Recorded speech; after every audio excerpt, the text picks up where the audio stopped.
ગુજરાત કેટલું સુરક્ષિત રાજ્ય? ગુજરાતની પોલીસ માટેનો શું અભિપ્રાય? કોઈ પણ સામાન્ય માણસને જઈને તમે પૂછો તો એ પોતાના અંગત અનુભવોના આધારે એનો જવાબ આપી દે. કેમેરાની સામે પૂછો તો સારી વાત કરે, કેમેરા બંધ કરીને પૂછો તો કદાચ એનો અભિપ્રાય બદલાઈ પણ શકે.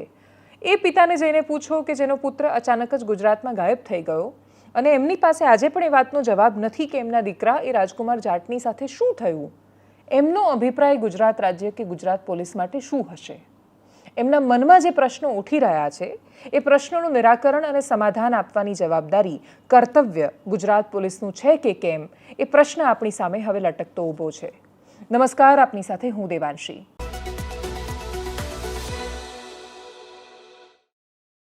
બીજી માર્ચે ગોંડલમાં એક એવી ઘટના બને છે અને એના પછી એક ઘટનાક્રમ એનો સર્જાવો આખો, એના પછી અમુક પ્રશ્નો છૂટી ગયા.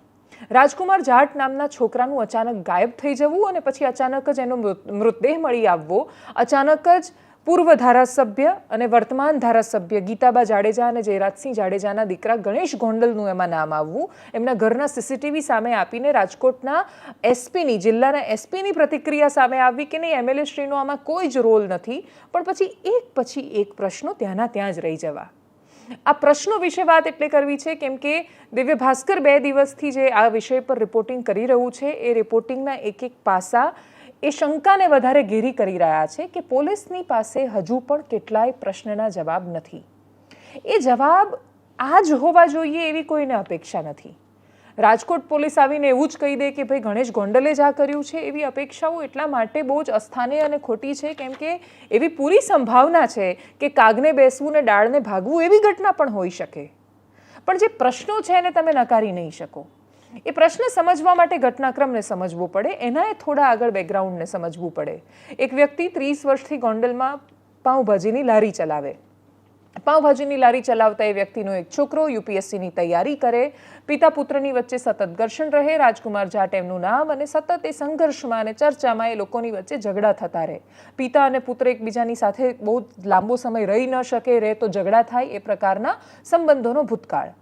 ઘણા બધા પરિવારોમાં આ પ્રકારના સંઘર્ષો રહેતા હોય છે. યુવાન પુત્ર અને રૂઢિચુસ્ત પિતા, એ બંનેની વચ્ચે સંઘર્ષ થાય. પિતાને ક્યારે એવું લાગે જ નહીં કે એનો છોકરો બહુ જ સરસ કરી રહ્યો છે અને છોકરાને હંમેશા એવું લાગે કે પપ્પા બહુ જૂનવાણી છે, બહુ ટોર્ચર કરે છે, દબાણ કરે છે, એમની સાથે નહીં રહી શકાય. આ સંઘર્ષ એ કંઈ નવો સંઘર્ષ નથી. પણ એના પછી 2 માર્ચથી ઘટનાક્રમ અલગ શરૂ થયો. 2 માર્ચે ગોંડલ પાસેના એક મંદિરમાંથી પિતાને ફોન આવ્યો. છોકરો ત્યાં હતો, પિતા ત્યાં ગયા, છોકરાને લઈને આવી રહ્યા હતા. છોકરો ખૂબ સ્પીડમાં ગાડી ચલાવી રહ્યો હતો. બમ્પ આગળ એમણે ગાડી ઊભી રાખી. એના પછી પોલીસે સીસીટીવી રજૂ કર્યા કે એ લોકો ગણેશ ગોંડલના ઘરમાં ગયા, જયરાજસિંહ જાડેજાના ઘરમાં ગયા. જયરાજસિંહ જાડેજાના ઘરમાં એ જઈ રહ્યા છે. પોલીસની પાસે એ કારણ નથી અથવા એ જવાબ નથી કે શું કામ ગયા. ધારાસભ્યના ઘરમાં અચાનક જ એક છોકરાને જવાનું શું કામ મન થયું? શું કામ એમને ખુરશીઓ આપીને ત્યાં બેસાડ્યા અને એ લાંબો સમય ત્યાં રહ્યા છે? તો એમના બહાર નીકળતા, એમને એ દરમિયાન શું થયું એ સંપૂર્ણ સીસીટીવી પોલીસ કેમ રિલીઝ નથી કરી રહી? પહેલો પ્રશ્ન ત્યાંથી શરૂ થાય છે કે એ શું કામ જયરાજસિંહ જાડેજાના ઘરમાં ગયો છોકરો અને શું કામ પોલીસે ત્યાં પૂરા સીસીટીવી ન આપ્યા? આ પ્રશ્ન આપણે અહીંયા ને અહીંયા છોડીને ઘટનાક્રમમાં આગળ વધીએ. લોકો ઘરે જાય છે. 3જી તારીખે છોકરો વહેલી સવારે ઘર છોડીને નીકળી જાય છે. 3જી માર્ચે વહેલી સવારે નીકળી ગયા પછી ઘરેથી નીકળ્યાના 6 કલાક પછી એના એક સીસીટીવી બીજા સામે આવે છે, જેમાં રાજકોટ પાસેના એક રસ્તા પર એ સવારે 6 વાગે, એ 6 કલાક પછી સવારે સંપૂર્ણ નગ્ન અવસ્થામાં શરીર પર કપડાં વગર ફરતો હોય છે. શરીર પર કપડાં વગર એ છોકરો કેવી રીતે રસ્તા પર ફરતો થયો? ક્યાં ગયા એના કપડાં? સાંજે અચાનક એ રામધામ આશ્રમમાં પહોંચે છે ત્યારે એણે કપડાં પહેરેલા હોય છે. પોલીસે આ કપડાં એને આપનાર એ વ્યક્તિને પકડીને અથવા એ વ્યક્તિને મળીને એને શોધીને એનું નિવેદન લીધું છે. એ આશ્રમમાં પહોંચે છે અને પછી આશ્રમમાં જમવાનું માંગે છે. આશ્રમના મહંત એને જમવાનું પીરસે છે અને પછી સવારે એ ગાયબ થઈ જાય છે. ત્યાંથી પણ એવું કહીને નીકળ્યો હોય છે કે ભાઈ હું ચોટીલા દર્શન કરવા માટે જાઉં છું, એટલે જે ત્યાંથી નીકળી જાય છે. એ સવારે નીકળે છે ત્યારે એ આશ્રમમાંથી ચપ્પલ પહેરીને જાય છે. આવ્યો હતો ત્યારે એણે ચપ્પલ નહોતા પહેરેલા. એને ભગવા રંગની એક શોલ આપવામાં આવે છે. આશ્રમમાંથી બહાર નીકળતા પણ એના સીસીટીવી છે. આગળ જતાં જ એ અચાનક જ એ છોકરાનો અકસ્માત થઈ જાય છે. એ અકસ્માત થઈ જાય એના પછી 108 એમ્બ્યુલન્સ આવે છે. 108 એમ્બ્યુલન્સ એને લઈ જાય છે અને હોસ્પિટલ જ્યારે લઈ ગયા ત્યારે એ જીવિત અવસ્થામાં હતો. પ્રશ્ન કયા છૂટી રહ્યા છે? સૌથી પહેલાં તો ઘરમાં કેમ ગયો અને એના પૂરા સીસીટીવી ક્યાં છે? બીજું કે નગ્ન કેમ હતો? કોણે એના કપડાં લીધા? ત્રીજો પ્રશ્ન, જો એનો એક્સિડન્ટ થયો તો એક્સિડન્ટ કોણે કર્યો? આપણે એવું માની લઈએ કે એનો અકસ્માત થયો છે, પણ એ અકસ્માત કરનાર કોણ? કયા વાહનથી અકસ્માત થયો? આખા હાઈવે પર ખૂબ બધા સીસીટીવી છે, તો શું એ સીસીટીવીમાંથી ક્યાંય કોઈ શંકાસ્પદ હિલચાલ નથી દેખાઈ રહી કે આ ગાડીના કારણે અકસ્માત થયો? આ એક્સિડન્ટ જ્યારે થયો ત્યારે ભાસ્કરનો અહેવાલ કહે છે કે એમના સૂત્રો એમને જણાવી રહ્યા છે કે બ્લેક કલરની સ્કોર્પિયો આવી હતી રોંગ સાઈડ પર. લાંબો બ્રિજ છે, રોંગ સાઈડ પર એ સ્કોર્પિયો શું કામ આવી? એ સ્કોર્પિયોમાંથી યંગ છોકરાઓ હતા, એ યુવાન છોકરાઓએ, એ લોકો કોઈ પરિવારો નહોતા. એમણે કશુંક નીચે ફેંક્યું, એમણે રાહ જોઈ, એ 108 જવાની, એના પછી નીકળી ગયા. એ લોકો રોંગ સાઈડમાં ત્યાં શું કામ આવ્યા હતા? એ નદીમાં નીચે શું ફેંકી રહ્યા છે? પોસ્ટમોર્ટમ રિપોર્ટ કહી રહ્યો છે, અને આટલા દિવસ પછી પોલીસ કહી રહી છે કે એના શરીર પર બોથડ પદાર્થથી ઈજાના 42 જેટલા નિશાન છે. એને ફ્રેક્ચર થયેલું હતું, એને સાથળના ભાગે ઈજાઓ હતી, અને એનો પોસ્ટમોર્ટમ રિપોર્ટ એ બધી જ હકીકતો સામે આપી રહ્યો છે. સૌથી મોટો પ્રશ્ન એ છે કે જ્યારે આ અકસ્માત થયા પછી વહેલી સવારે 3:45ની આજુબાજુ એ હોસ્પિટલમાં જીવ ગુમાવે છે. 5મી તારીખે એના પિતા ફરિયાદ આપે છે પોલીસમાં. છોકરાને ગાયબ થયાના એટલા કલાકો પછી પણ એ જ્યારે પાછો નથી આવતો ત્યારે પિતા પોલીસમાં જઈને ફરિયાદ આપે છે, અને એ વખતે પીઆઈ એવું કહે છે કે ના, અમને રાજકોટમાં કોઈ ડેડ બોડી નથી મળી. પરિવાર કહી રહ્યો છે કે પોલીસે જ્યારે આ કહ્યું ત્યારે હકીકત એ છે કે રાજકોટ સિવિલ હોસ્પિટલમાં પોસ્ટમોર્ટમ માટે એક ડેડ બોડી આવેલી હતી. પોલીસ ઇન્સ્પેક્ટર ખોટું શું કામ બોલ્યા?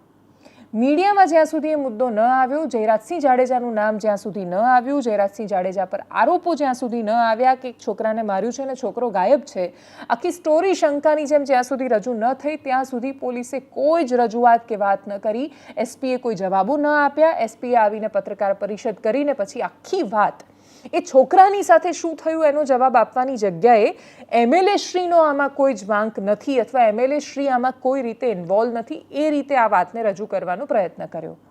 એવું બની શકે કે એમએલએ શ્રીનો આમાં કોઈ જ રોલ ન હોય. એવી પૂરી શક્યતાઓ છે કે ગણેશ ગોંડલનું તો ખાલી ખૂબ જાણીતું નામ છે, ચર્ચાસ્પદ નામ છે, અને ભૂતકાળ આ પ્રકારનો ખૂબ સંઘર્ષોવાળો અને એવા સંઘર્ષોના આરોપોવાળો રહેલો છે, એટલે એ રીતે નામ લઈ લીધું હોય કોઈએ. પણ એક પિતા એ આરોપ કરી રહ્યા છે, તો એ આરોપની પાછળનું કારણ કે તથ્ય શું? એક વ્યક્તિ જો 30 વર્ષથી ત્યાં પાવભાજીની લારી ચલાવે છે, તો એ એમને તો ધારાસભ્યનું નામ નહીં લે. એણે લીધું છે તો શું એમના ઘરમાં કોઈ પણ ધોલ તપાટ કરી કે ખૂબ માર્યું? પણ કંઈક તો હોવું જોઈએ. એ પૂરા પ્રશ્નના જવાબ પોલીસ નથી આપી રહી. પોલીસને આટલો લાંબો સમય કેમ લાગ્યો મૃતદેહ આપતા કે લો આ તમારા છોકરાની ડેડ બોડી છે, ઓળખો જોઈએ હોય તો લઈ જાઓ તમે? આ કહેવામાં વચ્ચે મીડિયા રિપોર્ટ્સની રાહ શું કામ જોઈ પોલીસે? પોસ્ટમોર્ટમ રિપોર્ટમાં પણ ભાસ્કર એક સ્ટોરી કરે, એના પછી ન્યૂઝ ચેનલમાં વારંવાર એ વાત થાય. મીડિયા જ્યાં સુધી એ પ્રશ્નો ન ઉઠાવે ત્યાં સુધી પોલીસ એ સવાલોના જવાબ કેમ નથી આપી રહી?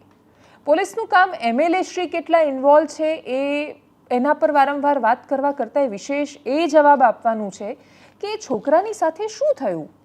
અચાનક જ ઘરેથી નીકળેલો છોકરો નગ્ન અવસ્થામાં કેમ ફરી રહ્યો છે? કોણ એના કપડાં લઈ જાય છે? પોતે કાઢીને ફેંકી દે છે તો એ ક્યાં ફેંકે છે? એ અચાનક જ ગાયબ કેવી રીતે થઈ જાય છે? એનો અકસ્માત કેમ થાય છે? અકસ્માત થાય છે તો પોલીસ આટલા લાંબા સમય સુધી મૃતદેહ કેમ છુપાવે છે? કોણ હતું સ્કોર્પિયોમાં કે જે ત્યાં રોંગ સાઈડ પર આવીને કશુંક જોઈ રહ્યું હતું? ભાસ્કરના પત્રકારો જ્યારે ગ્રાઉન્ડ ઝીરો પર ગયા ત્યારે સ્ટોરીમાં એવું પણ લખેલું છે કે એ લોકો જ્યારે સાઈડ પરથી આખી આ ઘટનાને, એટલે એમણે પુલની બંને બાજુ થઈને જોયું કે જો સામેથી કોઈ ગાડી જઈ રહી છે તો એને ખબર જ ન પડે કે પુલની આ બાજુ શું થયું હશે, કેમ કે એ એંગલ જ નથી આવતો ક્યાંય કે પુલની નીચે કોઈ અકસ્માત થયો છે એને ખબર પડે. તો કોઈ શું કામ રોંગ સાઈડ પર આવ્યું? તો શું એને ખબર હતી કે ત્યાં અકસ્માત થયો છે? અને સૌથી મોટી વાત, આપણે એવું માની લઈએ કે એ છોકરાઓની માનસિક હાલત બહુ સારી નહોતી એટલે ઘરેથી નીકળી ગયો હતો અને અચાનક જ રસ્તા પર કોઈ ગાડી એને ઠોકીને જતી રહી છે. રસ્તા પર ફરતા કોઈ પણ માણસને ઠોકીને જવું એ આ દેશમાં અપરાધ બને છે. એ નોર્મલ વાત નથી. ઠોકી દીધું, આ શું ઠોકી દીધું? આપણે આ વાતોને કેમ સામાન્ય કરી રહ્યા છીએ? એક છોકરાનો અકસ્માત થવો, એ અકસ્માત કયા વાહન દ્વારા થવો, આ પ્રશ્નોના જવાબ પોલીસ જ્યારે આટલા દિવસે 5 દિવસે પત્રકાર પરિષદ કરી રહી હતી ત્યારે એમની પાસે હોવા જોઈતા હતા. એ વાતને 1 અઠવાડિયા પછી પણ, 1 અઠવાડિયા ઉપરાંતના સમય પછી પણ જવાબો નથી. શું કહ્યું છે આ વિષય પર ડીવાયએસપીએ પત્રકાર પરિષદ કરીને? સાંભળીએ એમને. સાપરથી માંડીને છેક રામધામ આશ્રમ સુધી સીસીટીવી અમે ઘણા ચેક કરવામાં આવેલા. એ દરમિયાન સાપરથી રાજકોટ વચ્ચે ખોડિયાર હોટલ છે તેના સીસીટીવી ચેક કરતા મરણ જનાર છે એ વગર કપડા વગર ચાલતો દેખાઈ આવે છે. અને આગળ આવતા રસૂલ ચોકની આજુબાજુ આવતા એને જે વ્યક્તિએ કપડા આપેલા કપડાં પહેરાવેલા એ લોકોની પણ ઓળખ થઈ છે અને તે લોકોનું પણ નિવેદન નોંધવામાં આવેલું છે. આગળ વાત સુરતની એવી તસવીરની કરીએ જે જોઈને ફરી એકવાર ખૂબ યંગ છોકરાઓ 18 વર્ષ તો એમણે પોતાના પૂરા નથી કર્યા એવા લબરમૂછિયાઓ માત્ર ગતકડા કરીને ફેમસ થવા માટે શું કરી શકે અને એ ક્યાંથી આવે એમની અંદર એનું ઉદાહરણ જોવું છે. હિરેન ગોહિલ નામનો એક વ્યક્તિ એણે સોશિયલ મીડિયા પર આમ બ્લેક કલરની સ્કોર્પિયો અને કાળા કલરનો રંગ કર્યો અને પછી પોલીસને બેફામ ભાંડી એ રીતે એણે વિડીયો બનાવ્યો, સોશિયલ મીડિયામાં વાયરલ કર્યો અને સદનસીબે પોલીસના ધ્યાનમાં એ વિડીયો આવ્યો અને પછી પોલીસે એને સોરી પણ કહેવડાવ્યું. એટલે હિરેન ગોહિલને બાકીના એના સાથીઓએ ભેગા થઈને પોલીસની માફી પણ માંગી.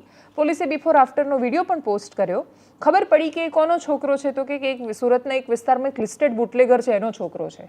સ્ટન્ટ કરીને ગાળો આપતા છોકરાનો ઉદ્દેશ્ય શું હતો તો કે કામ ધામ તો કશું કરતો નથી, યુટ્યુબ પર વિડીયો બનાવીને એને એવું લાગે છે કે આ રીતે સ્ટન્ટના વિડીયો મૂકશે અને પોલીસને ગાળો આપશે તો એને વ્યૂઝ મળશે ને વ્યૂઝ મળશે તો પૈસા મળશે એવું માનીને આ કરી રહ્યો છે એવું પોલીસનું વર્ઝન છે. બિફોર આફ્ટરની જે રીલ પોલીસે મૂકી છે કરીએ એના પર નજર. ભાઈ આપણે ઓલો કાલ કાંડ કર્યો ને એમાં બધાને પોલીસ વાળા ગોતે છે. હવે કોઈ ઓળખ છે?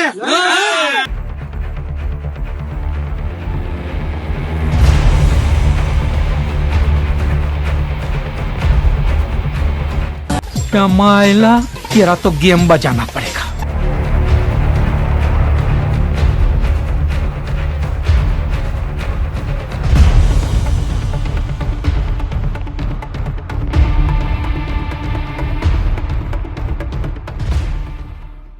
હકીકત એ છે કે બિફોર આફ્ટરની રીલ બનાવવાથી ગુજરાત રાજ્યની કાયદો વ્યવસ્થામાં બહુ ફરક નથી પડી રહ્યો. હા, પોલીસને એવો સંતોષ મળી શકે કે ભાઈ તમે અમારા પર કંઈક કર્યું તો અમે એનો જવાબ આપ્યો છે.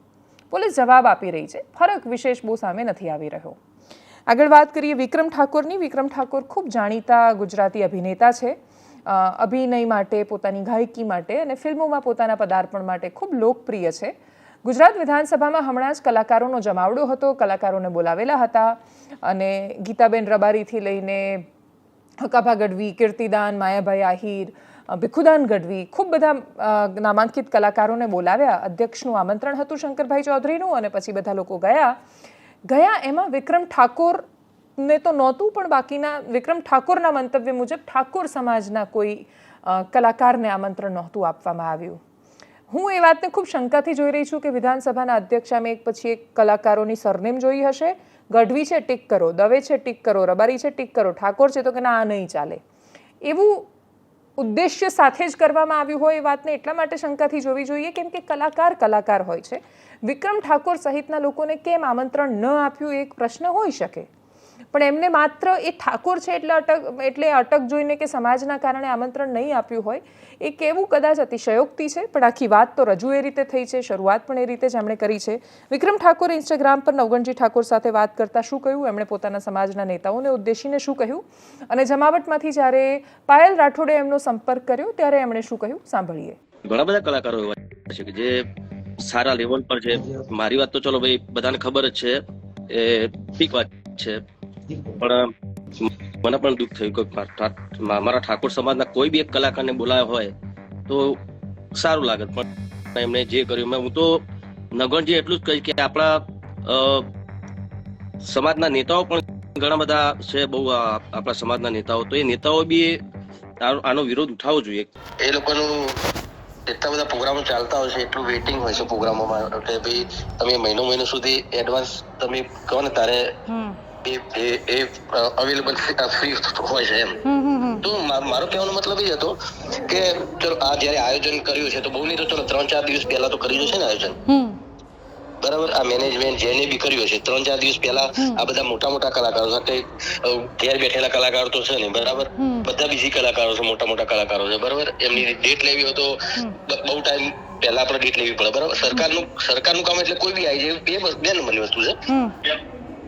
પણ બહુ નહીં તો 2-4 દિવસ પહેલા તો આયોજન કર્યું છે ને, તો એ વખતે જયારે આયોજન કર્યું એ વખતે જેને બી મેનેજમેન્ટ કર્યું, બરાબર, સરકારની જાણ બહાર, આપણે સરકારનો વાંક નથી કરતા, સરકારની જાણની બહાર વાત કરીએ, બરાબર. સરકારને ખબર નથી, પણ જેને બી આયોજન કર્યું તો એ લોકોને એવું નહીં થયું કે ચલો ભાઈ આપણા આ બધા કલાકારો બોલાય છે તો ઠાકોર સમાજ તો આપણો બહુ મોટો સમાજ છે, એમાં ઘણા બધા સારા કલાકારો છે, બરાબર.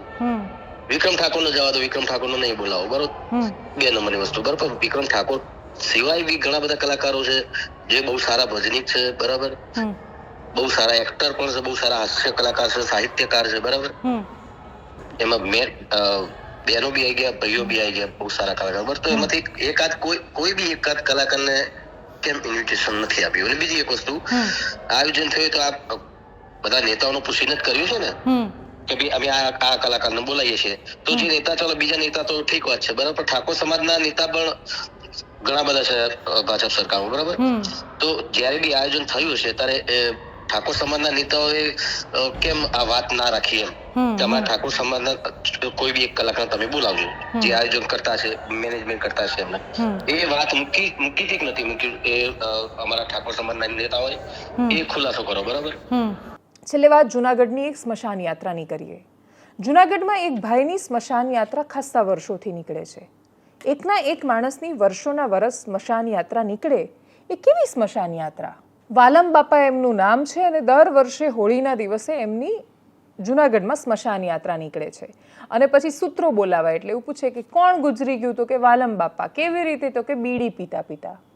સ્મોકિંગની સામે લોકો આ રીતે ચેઇન સ્મોકર ન બને અને એની ગંભીરતાને સમજે એવા ઉદ્દેશ્યથી જનજાગૃતિનો આટલો સરસ અને ક્રિએટિવ પ્રયત્ન પણ હોઈ શકે એ તસવીર જૂનાગઢ બતાવી રહ્યું છે. જૂનાગઢ એમ પણ દિવ્ય ભૂમિ છે, ત્યાંથી આવેલી તસવીરો પર કરીએ નજર.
એનાલિસિસમાં અત્યારે બસ આટલું. જો આપ અમને યુટ્યુબ પર જોઈ રહ્યા છો તો સબસ્ક્રાઇબ કરો, ફેસબુક પર જોઈ રહ્યા છો તો ફોલો કરો, અમારા વિડીયોને શેર કરો. સૌથી મહત્વની વાત, દેશ આપણા થકી મહાન બને છે અને એટલે જ આપણે મહાન ભારતના મહાન નાગરિકો બનવા માટે રસ્તા પર કચરો ફેંકવાનું બંધ કરીએ.